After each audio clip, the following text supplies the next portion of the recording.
Kabanata 1051.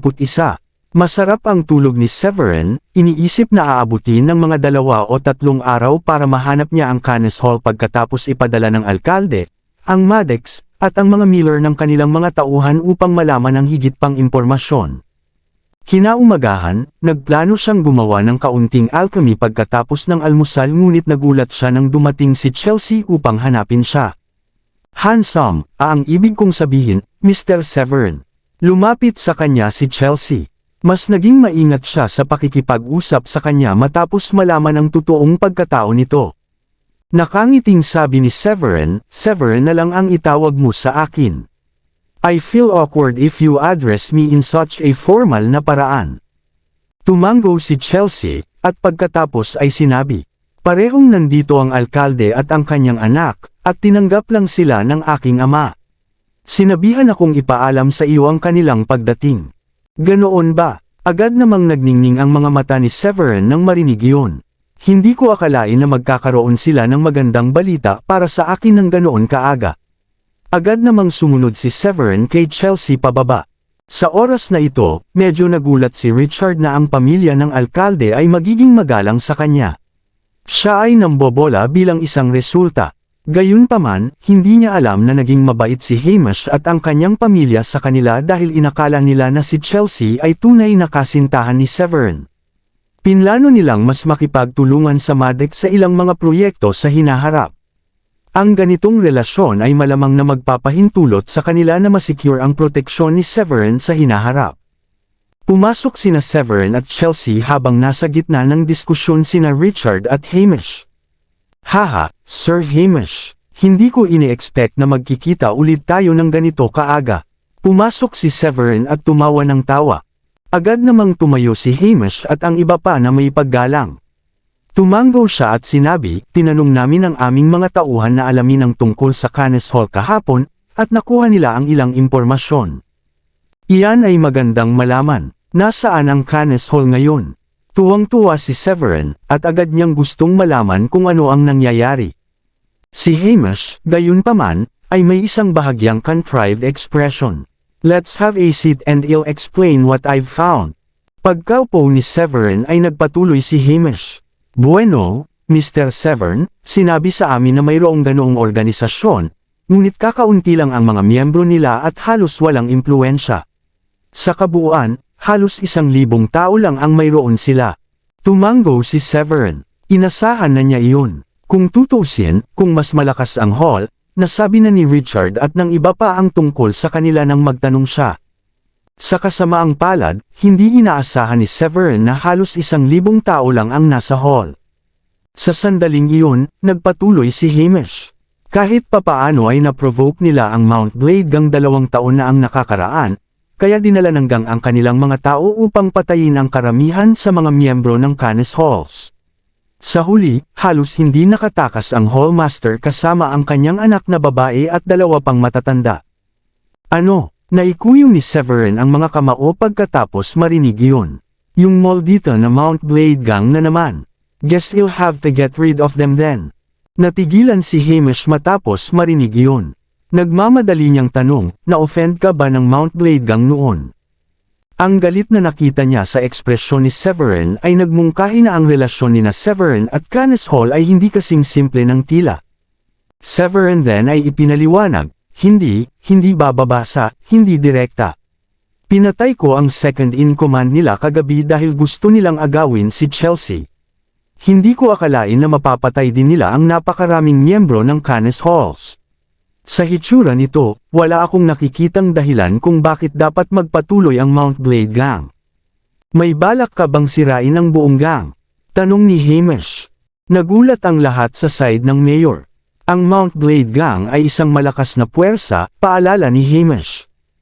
Agad na sabi ni Richard, kailangan mo ba ng tulong namin?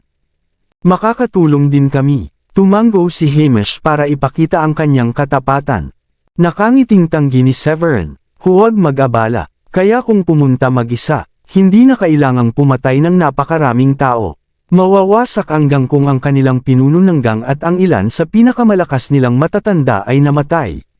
Ngunit marami silang may iwan na ari-arian kung gumuho ang kanilang organisasyon. Sila ay kasangkot sa maraming iba't ibang mga industriya.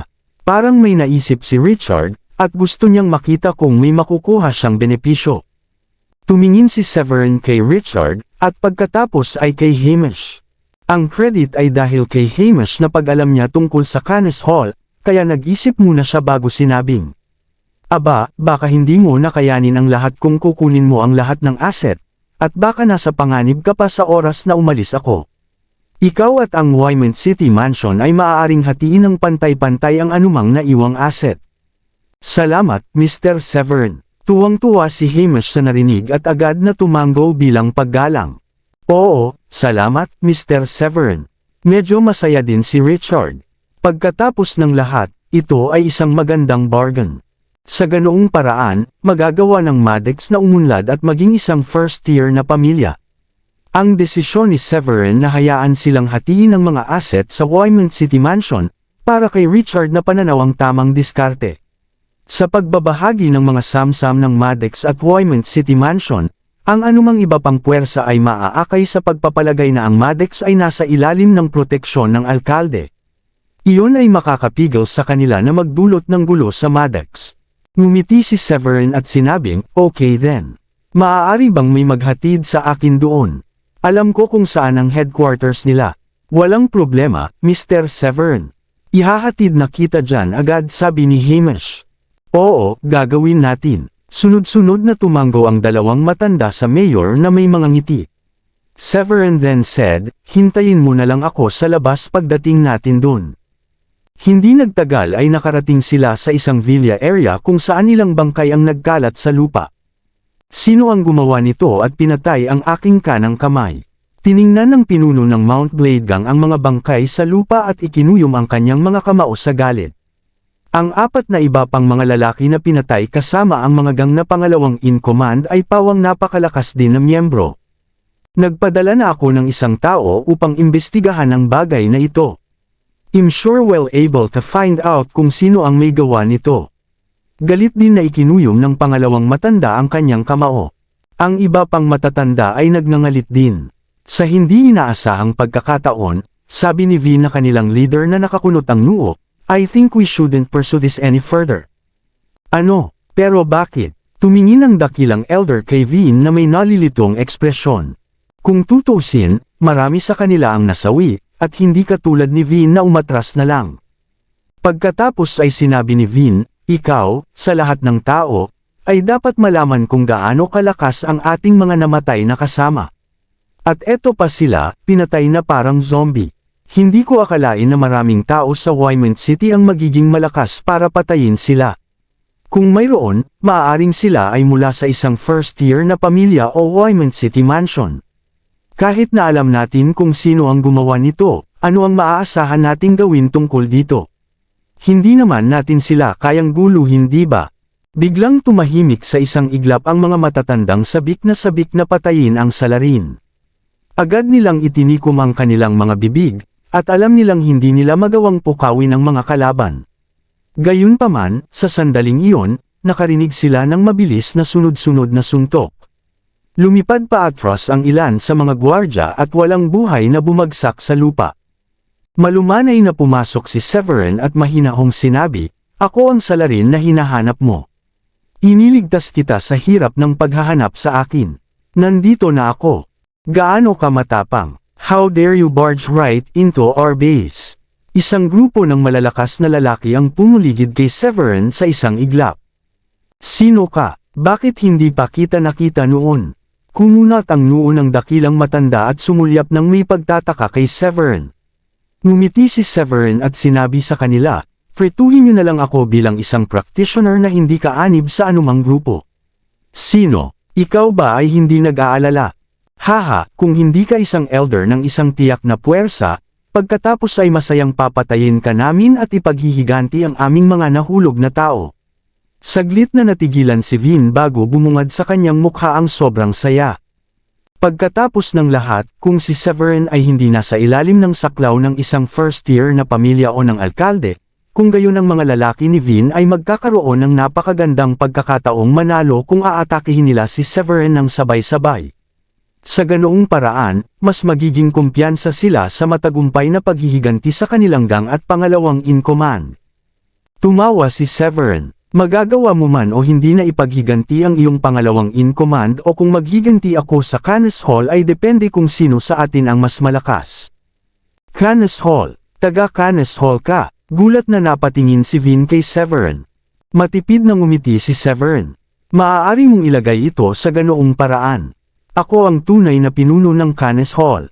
Hehe, wala akong pakialam kung sino ka. Mamamatay ka sa loob ng ilang minuto. Hamalakhak ang dakilang matanda. Isang malakas na espiritual na enerhiya ang lumabas at tinakpan ang kanyang nakakuyom na mga kamao. Sa sandaling naghagis siya ng suntok, isang malaking dragon na gawa sa espiritual na enerhiya ang lumitaw ng wala saan. Ang higanting dragon ay ilang talampakan ang haba, at umuungal pa ito na parang tunay na dragon nang umabanti ito. Hehe, tumawa si Severin at iwinagayway ang kanyang kamay, nagpapadala ng isang sinag ng espiritual na enerhiya. Hindi man lang siya gagamit ng kahit anong teknik. Sumimangot ang dakilang elder matapos makita ang pag-atake ni Severin. Bagamat gumamit si Severin ng espiritual na enerhiya sa pag-atake, ito ay isang run-of-the-mill attack lamang sa halip na isang espesyal na pamamaraan. Sa kabila nito, ang sumunod na eksena ay lubos na nakabigla sa kanila. Isang malakas na pagsabog ang narinig, at ang malaking dragon ng Grand Elder ay walang kahirap-hirap na natalo ng sinag ng espiritual na enerhiya ni Severin. Upang mapakinabangan ang pag-atake, ang dakilang Elder ay nagsama ng ilang mental na kapangyarihan sa dragon. Ang pagkawasak ng dragon ay nasira din ang isip ng dakilang matanda, at siya ay nagsuka ng isang subo ng dugo. Napaatras siya ng ilang hakbang. Naubos na ang kulay sa kanyang mukha, at may hindi mabilang na butil ng makapal na pawis sa kanyang mukha. Grand Elder, napasigaw sa takot ang ilan sa mga malalakas na miyembro ng gang matapos makita ang nangyari. Lahat sila ay may maasim na tingin sa kanilang mga mukha. Dapat mataas ang kanyang naabot. Kailangan natin siyang atakihin ng sabay-sabay. Agad na tumayo si Vin at sinabi sa lahat. Oo, sabay atake sa kanya. Walang pagdadalawang isip na sabi ng pangalawang matanda. Hindi man lang siya tumigil sa pag-iisip kung gaano kahiya-hiya ang pagharap nila kay Severin sa kabila ng napakaraming bilang nito. Hehe, iyon ang paraan upang pumunta. Matipid na ngumiti si Severin at inilabas ang first grade spiritual sword na katatapos lang niyang makuha. Akala mo ba mananalo ka sa aming anim sa isang armas lang? Tumawa ang pangalawang matanda. Pinaalalahanan ng dakilang elder ang iba. Tumingin sa inyong kinatatayuan, lahat. Ang espadang iyon ay hindi lamang isang ordinaryong mystical weapon. Ito ay isang espiritual na sandata. Mayroon siyang mga kayamanan. Bahagyang lumiwanag ang mga mata ni Vin nang marinig iyon. Ngayon na, agad silang naglunsad ng pag-atake kay Severin. Hehe, Rose Petal Rain. Napangiti si Severin. Inilagay niya ang kanyang espiritual na enerhiya sa espada at nilaslas ito sa hangin. Hindi mabilang na mga talulot ng rosas ang lumipad sa isang nakakabighaning paraan. Ang mga talulot ng rosas ay tila lumutang sa hangin, ngunit ang kanilang pinagdaanan ay hindi naman mabagal. Bukod dito, mayroong kasing dami ng 100 tulad ng mga talulot ng rosas. Kahit ang level 6 Warrior King, wala ni isa sa kanila ang nakayanan na makatiis sa kay Severin na teknik. Kung tutusin, kaya nitong pumatay kahit isang level 7 na Warrior Emperor nang walang kahirap-hirap. Sa huli, ang kanilang mga pag-atake ay nabawasan sa wala. Hindi ito maaaring mangyari. Bakit ang daming petals? Anong uri ng pamamaraan ito? Napakasurel nito, ngunit napakalakas. Ginawa para sa mamamatay ka. Ang 6 na malalakas na lalaki ay sumigaw sa desperasyon. At ang mga talulot ay nakakapit na sa kanilang mga katawan, at ang sumunod ay ang mabilis na sunod-sunod na tunog ng mga pagsabog. Sa huli, lahat sila ay bumagsak na walang buhay sa lupa. Hindi, kahit na ang aming pinuno ay.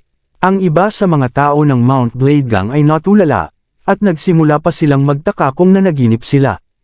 Wala gaanong ginawa si Severin sa kanilang leader ng gang at 5 sa kanilang matatanda.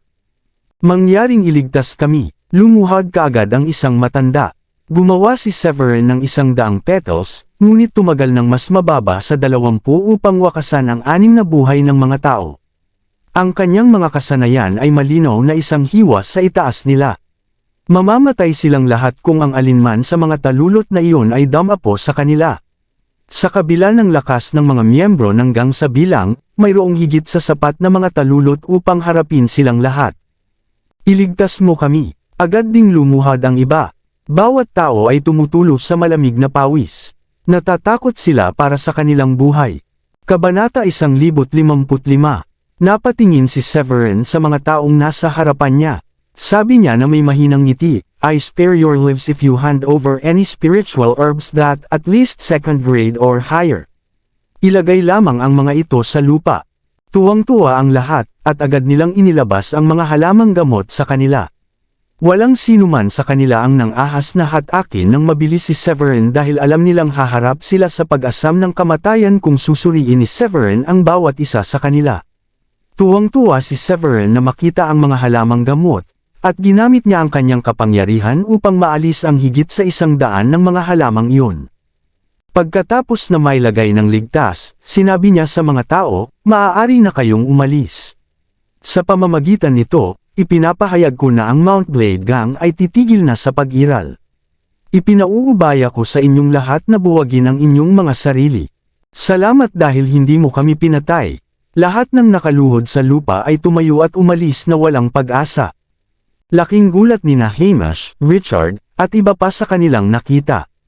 Ang 6 na malalakas na lalaki na iyon ay itinuturing na pinakamalakas na mga individual sa loob ng gang, ngunit ginawa ni Severin ang madaling gawain sa kanila. Napatingin si Hamish kay Richard. Ipinatong niya ang kanyang palad sa kanyang dibdib at nakangiting sinabi, "Nakahanap na ang anak mo ng napakagandang kasintahan, Richard. Walang dapat ikabahala ang iyong pamilya sa hinaharap." Medyo naging awkward si Richard matapos makatanggap ng ganoong papuri. Iniisip niya kung dapat ba niyang ipaliwanag ang hindi pagkakaunawaan at sabihin kay Hamish na nagpanggap lang si Severin bilang boyfriend ni Chelsea. Sa isip-isip, medyo nahihiya siya kung mangyayari iyon, kaya napangiti na lang siya ng alanganin sa mga ito. Gayunpaman, ang sumunod na sinabi ni Hamish ay nagdulot ng kagalakan kay Richard. Gaya ng narinig natin kanina, pinayagan na ni Mr. Severin na hatiin ang ari-arian ng Mount Blade Gang sa ating 2 pamilya. Ang iyong pamilya at ang pamilya ko ay kailangang magkaroon ng mas malapit na ugnayan sa hinaharap. Matagal nang gustong makipag-ugnayan ni Richard sa alkalde ngunit hindi ito nagkaroon ng pagkakataon. Kaya naman medyo nagulat siya na si Hamish ay magsasabi ng ganoon sa kanya. Agad naman siyang ngumiti, "Oo, tama ka, Mr. Hamish. Mas dapat tayong magtulungan sa hinaharap." Napasulyap si Richard kay Severin at naisip niya, mas uunlad pa ang pamilya ko sa hinaharap kung siya ang totoong boyfriend ni Chelsea. Nakakahiya na hindi niya ito nakikita sa ganoong paraan. Ngayong naayos na ang lahat, oras na para turuan mo ang inyong mga tauhan na linisin ang lugar na ito at kunin ang kanilang mga ari-arian. Lumabas si Severin at ngumiti sa kanila. "Salamat, Mr. Severin." Parehong nagpasalamat sa kanya sina Hamish at Richard. "Ano ang susunod mong gagawin? Hahanapin mo pa ba ang Cannes Hall?" Tanong ni Chelsea kay Severin pagkatapos ng ilang pag-iisip. Napakunot noo si Severin bago sumagot, tumakas na ang kanilang hallmaster at ang kanyang anak kasama ang 2 matanda, "Di ba? Kailangan kong hanapin sila, syempre. Hindi talaga importante ang mga miyembro nila. It's their hallmaster that's most important. Kailangan lang niyang mabuhay. The way I see it, I now need to find out kung saan sila tumakas." Pagkatapos ay naglakad siya sa malapit na puno, umupo, at kumuha ng sigarilyo para magsimulang manigarilyo. Pagkaraan ng ilang paninigarilyo, nag-isip siya at sinabing, malamang na malapit ng kumalat ang balita ng pagkamatay ng Mount Blade Gang. Tulungan mo akong hanapin ang mga kamag-anak ng ilan sa mga mas mahalagang figure mula sa hall. Gusto kong subukan at tingnan kung makakakuha ako ng anumang impormasyon mula sa kanila. Naningkit ang mga mata ni Chelsea nang marinig iyon. Iyan ay isang mahusay na pamamaraan. Marahil ay makakahanap ka ng mga bagong lead sa paraang iyon. Pagsapit ng tanghali, nagsimulang kumalat ang balita tungkol sa isang lalaking nag-iisang sumira sa Mount Blade Gang. May usap-usapan na ang lalaki ay may malapit na relasyon sa mga Maddox at doon pa siya nanirahan. Nang gabing iyon, nagpareserba si Hamish sa isang restaurant at inimbitahan si Severin kasama ang mga Maddox na maghapunan. Nang matapos ang hapunan, bumalik si Severin kasama ang mga Maddox pabalik sa kanilang villa. Habang papalapit ang sasakyan sa gate, biglang lumitaw ang isang matandang mag-asawa. Lumuhad sila sa harap ng sasakyan at pinahinto ito. "Sino kayo? Sinusubukan niyo bang patayin ang inyong sarili?" Bumaba ng sasakyan ng bodyguard na nasa manibela at pinagalitan sila. "Nandito kami para pasalamatan ang lalaki na sumira sa Mount Blade Gang. Pwede ba namin siyang makilala? Gusto lang naming lumuhad sa kanya at magpasalamat sa kanyang pagtulong sa amin na sirain ang Mount Blade Gang." Masiglang sabi ng matanda habang nakaluhod sa lupa. Bumaba ng sasakyan si Severin matapos marinig ang sinabi ng matanda. "At sino kaya kayong dalawa?" Tanong ni Severin. Nakita niya na wala sa kanila ang mukhang masasamang tao. Ipinaliwanag ng matanda, "Kami ang mga magulang ng punong tagapagtanggol ng Canes Hall. Ang aming anak ay pinatay ng mga hayop na iyon, at naipaghiganti mo ang aming anak sa pamamagitan ng pagsira sa Mount Blade Gang. Maaari ko bang itanong kung ano ang iyong pangalan? Gusto naming ihandog sa iyo ang aming wastong pasasalamat." Agad silang tinulungan ni Severin na makatayo. "Ang pangalan ko ay Severin. Ako ang sumira sa Mount Blade Gang. Please bumangon na kayong dalawa. Pinahahalagahan ko ang inyong kilos, ngunit hindi niyo kailangang lumuhad para sa akin." Dagdag pa ni Severin, "Sana maging okay na kayong dalawa. May itatanong ako sa iyo." Sa ganitong paraan, kung gayon, pinapasok sila ng tsuper. Pagkaupo, tinanong ni Severin ang dalawa, "Sir, I'd like to ask if you know where the hall's leader, daughter, and the two elders escaped." Tungkol doon, nagkatinginan ang matandang mag-asawa at tila nababahala. Nakita ni Severin kung gaano sila nag-aalala, kaya agad siyang ngumiti at sinabing, "Makatitiyak kayo, ang dahilan kung bakit ko sinira ang Mount Blade Gang ay upang ipaghiganti ang Canes Hall. Maaaring hindi niyo alam ito, ngunit ang Canes Hall ay isang puwersa sa ilalim ng aking saklaw. Sana ay magtiwala kayo sa akin kapag sinabi kong hindi ko sasaktan ang sinuman sa mga miyembro ng bulwagan." Nakahinga ng maluwag ang matanda matapos marinig iyon. Pagkatapos ay sinabi niya, lahat sila ay sabay-sabay na tumakas. Ngunit mayroon ding iba na sinamantala ang kaguluhan upang makatakas. Gayunpaman, hindi marami sa mga maswerteng iyon. 20 o 30 tao lamang ang nakatakas. Huminto ang matanda upang huminga at saka nagpatuloy, "Patay na ang anak kong lalaki. Ngunit maswerte ang anak ko babae at nakatakas kasama sila." Sa huli, sabay silang tumakas patungong Cherry Dam. Cherry Dam, medyo natuwa si Severin sa narinig. Hindi bababa sa mayroong isang solidong lead kung saan maaaring naruroon ang Canes Hall. Kung hindi siya sinabihan na ang ibang tao ay nakatakas sa Cherry Dam, ito ay katulad ng paghahanap ng isang karayom sa isang dayami. Tumango ang matanda, "Oo, noong una silang umalis, ang aking anak na babae ay hindi nang ahas na makipag-ugnayan sa aming pamilya niya sa takot na ang mga tao mula sa Mount Blade Gang ay maaaring targetan ang mga matatanda. Nalaman lang namin ang tungkol sa kanilang kinaroroonan noong isang buwan." Tumango si Severin, "Mahirap iyon para sa inyo." Matapos ipahayag ang kanyang pakikiramay, napagtanto ni Severin na ang dalawang matanda ay nakasuot ng sira-sirang damit. Senyales na siguro iyon na wala silang magandang buhay.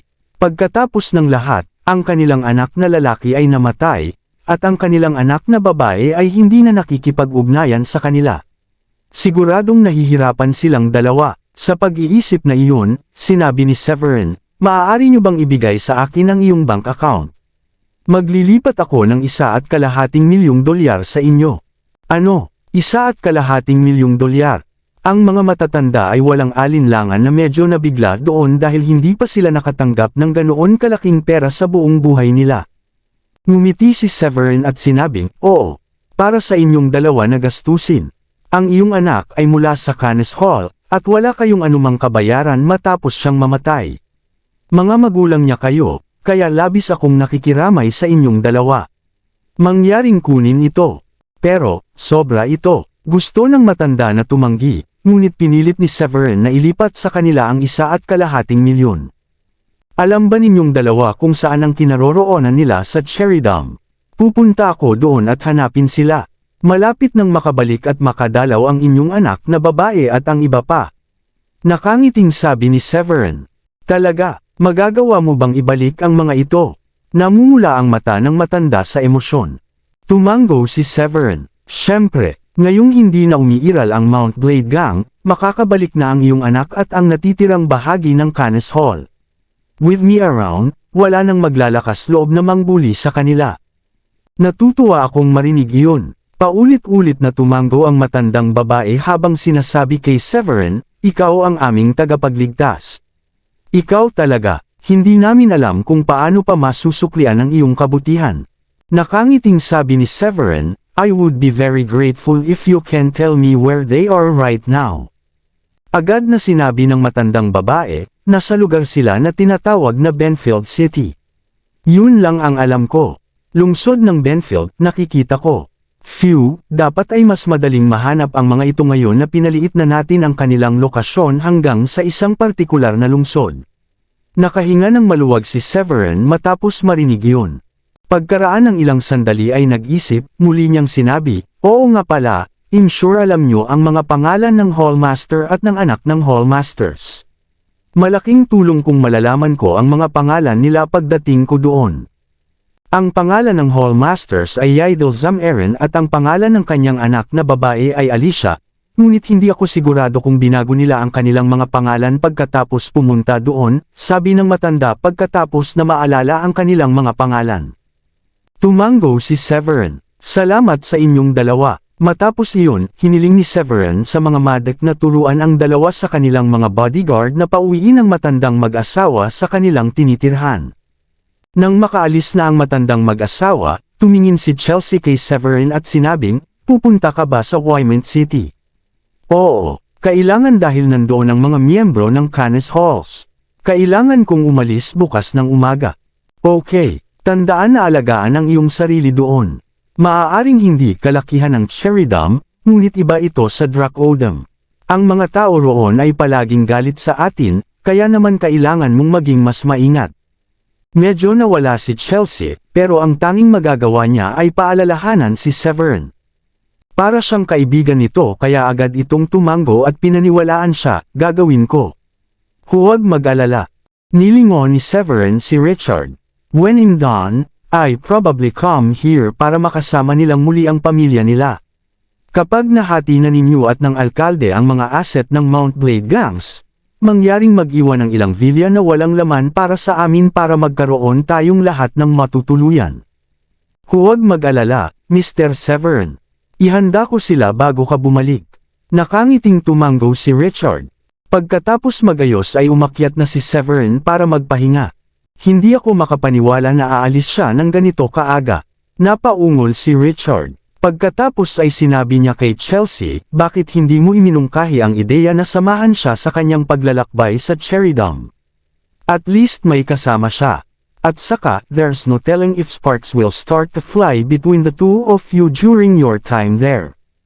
Halos mawala ng malay si Chelsea nang marinig ang sinabi ng kanyang ama.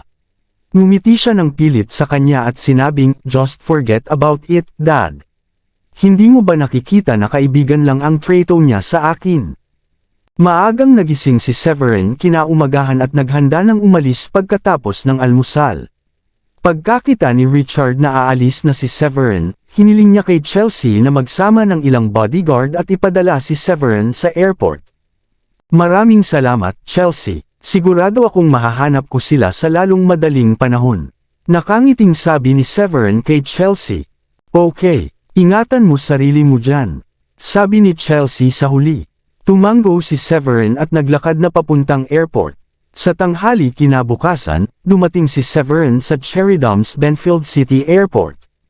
Siguro hindi ganoon kadaling hanapin sila pagkatapos ng lahat. Wala akong kakilala dito. Tumingin si Severin sa hindi pamilyar na lungsod at bumantong hininga. Umaasa ako na nakagawa sila ng kaunting pag-unlad sa nakalipas na 2 taon, o kung hindi, mahirap hanapin ang mga ito. Paglabas ni Severin ng airport, may nakita siyang batang babae sa gilid ng kalsada. Hawak niya ang isang basag na mangkok at nanghihingi ng pera sa mga punit na damit na suot niya. Bigyan mo ako ng pera, please. 2 araw na akong hindi kumakain. Bigyan mo ako ng pera para makabili ng pagkain. Isang may biguti na lalaki at 2 babae ang nagkataong dumaan. Nang makita ng lalaki ang maliit na batang babae na nagmamakaawa sa kanya, siya ay sumigaw ng agresibo sa kanya. Nakakainis na batang babae, lumayo ka. Don't bother me while I'm spending time with 2 beautiful ladies. Pakiusap, bigyan mo lang ako ng kaunting pera. 2 araw na akong hindi kumakain, nakikiusap ako sayo. Napatingin ang maliit na babae sa lalaki at humakbang pasulong habang kinakagat ang mapupulang labi. Umalis ka na, damn it, amoy ka ng kahirapan. Masasabi ko sa iyong hitsura na ikaw ay basura mula sa Dracodam, tama ba? Og, ang pagtingin ko lang sa iyo ay nasasaktan na ako. Nakangusong sabi ng nasa katanghaliang gulang na lalaki at sinipa ang batang babae sa lupa. Maraming salamat sa lahat ng sumusubaybay. Please subscribe and follow my YouTube and Facebook channel, Filipino Novel. Maraming salamat po. Hoy, lalaki, hindi mo ba naisip na masyado kang matigas sa kanya? Hindi na nakayanan ni Severin ang agresibong gawin ng lalaki at humakbang siya para tumulong.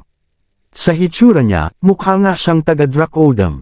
Kaya naman mas lalong nadurog ang puso nang makita ang ginawa sa kanya ng lalaki. At sino ka ba? Bakit ka pa nagsalita para tumulong sa isang pulubi? Sarkastiko nang umisi ang lalaki. Baka siya ang anak mo. Hahaha, iyon lang ang lohikal na paliwanag kung bakit mo siya tinutulungan.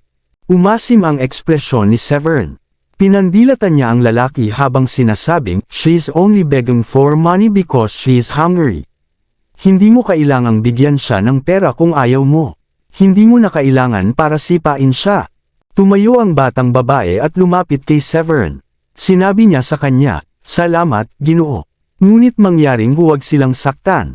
Mga lokal sila, hindi natin kayang makipagtalo sa kanila. Narinig mo ba yun, anak? Kahit isang pulubi ay alam na hindi ako masaktan. Saan ka nakakuha ng lakas ng loob na kausapin ako ng ganyan, ha? Mayabang na sabi ng lalaki. Lumayas ka, bubugbugin kita pag ginalit mo ako. Sa likod ng lalaki ay may 2 bodyguard. Malinaw na hindi siya ordinaryong tao. Gayunpaman, hindi nag-abala si Severin sa mga banta ng ibang partido. Sabi niya sabay ngiti ng malamig, hehe. Sa tingin ko ikaw ang karapat-dapat na bugbugin. Pagkatapos ay sinipa niya ang lalaki sa tiyan. Ang tila walang hirap na sipa na iyon ay nagpalipad sa lalaki ng ilang metro ang layo. Malakas siyang bumagsak sa lupa at nakahandusay.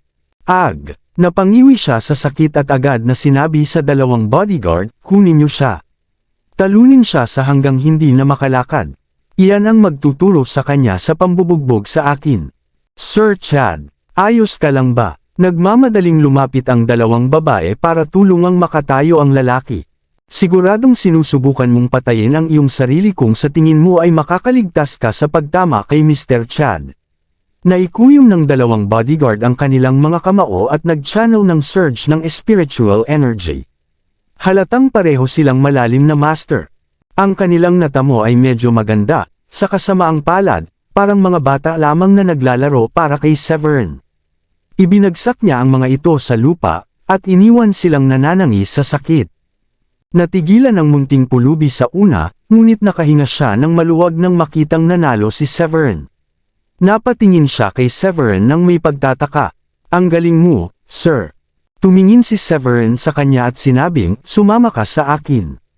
Bibili kita ng pagkain. Agad niya itong dinala. Pagdating nila sa isang restaurant na dalubhasa sa mga delicacy ng Dracodams, pumasok si Severin kasama ang batang babae. Paumanhin, Ginoo, ngunit hindi ko maaaring papasukin ang isang pulubi sa aking lugar. Hinarang siya ng isang babae sa pintuan. Kumunot ang noo ni Severin at sinabing, Ma'am, I can tell that you are from Dracodam based on the dishes you offer. Ako at ang pulubi ay mula rin sa Dracodam. I'm patronizing your restaurant out of support for my fellow countrywoman's business. Paano mo tatanggihan ang isang potensyal na customer? Bueno, kung papasukin kita, kung gayon sino ang gustong pumasok at kumain kasama ang isang pulubi.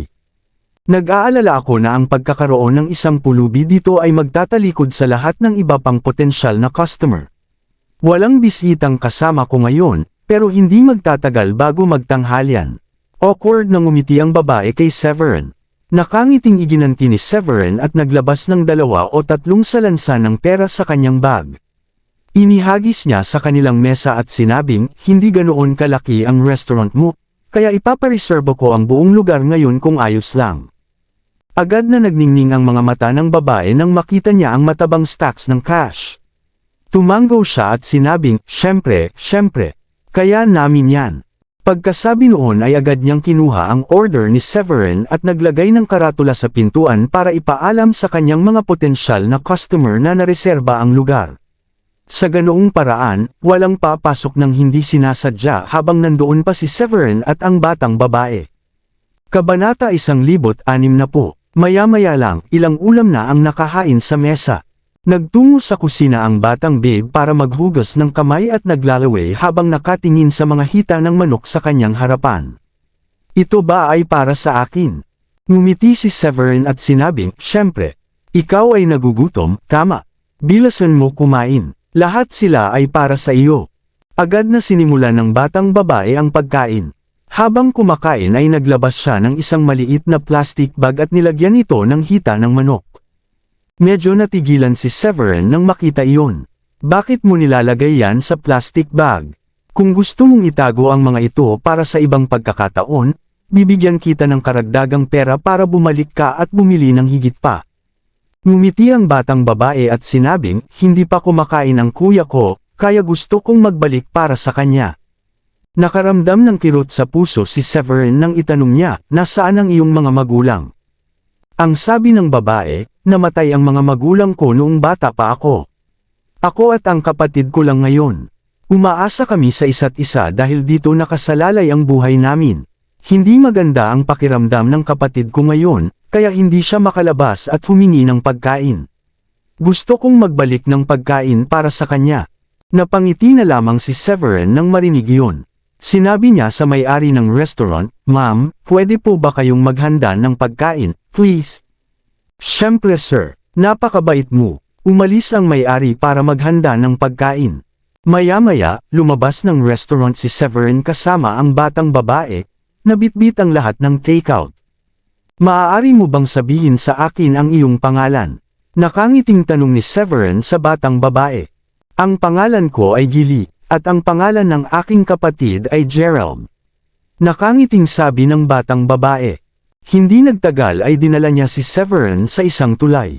Doon, nakahiga sa ilalim ng kanlungan ng tulay ang isang binatilyo na nasa late teenager. Walang tigil ang pag-ubo ng kabilang partido. Nang makita niyang nakabalik na si Gili ay agad siyang tumigil sa pag-ubo, na parabang natatakot na baka mapansin ng kapatid niya ang lumalalang kalagayan niya. Gerald, dinalhan kita ng pagkain. Ang mabait na lalaking ito dito ay bumili ng maraming masasarap na pagkain para sa atin. Agad na tumakbo si Gili dala ang pagkain. Salamat. Halatang masama ang kalagayan ni Gerald. Mukha siyang mahina ng magsalita, at medyo namutla din ang mukha niya. Tumingin sa kanya si Severin at tinanong, wala kang sakit, hindi ba? Parang nabugbog ang sarili mo. Sinulyapan ni Gerald si Gili bago tumango. Oo, binugbog ako ng ilang mga lalaki nang pumunta ako para humingi ng pagkain kahapon. Hindi ko sinabi kay Gili ang totoo, kaya nagsinungaling lang ako sa kanya at sinabing may sakit ako. May dapat tayong gawin, kung gayon. Kailangan mong magpatingin sa doktor. Nagulat si Gili sa revelasyon. Itinabi niya ang lahat at agad na sinabi kay Gerald na nakahiga sa isang piraso ng carton. Ngumiti ng pilit si Gerald. Huwag kang tanga, Gili. Saan tayo kukuha ng pera para magpatingin sa doktor? Huwag mag-alala, magiging maayos na ako sa loob ng ilang araw.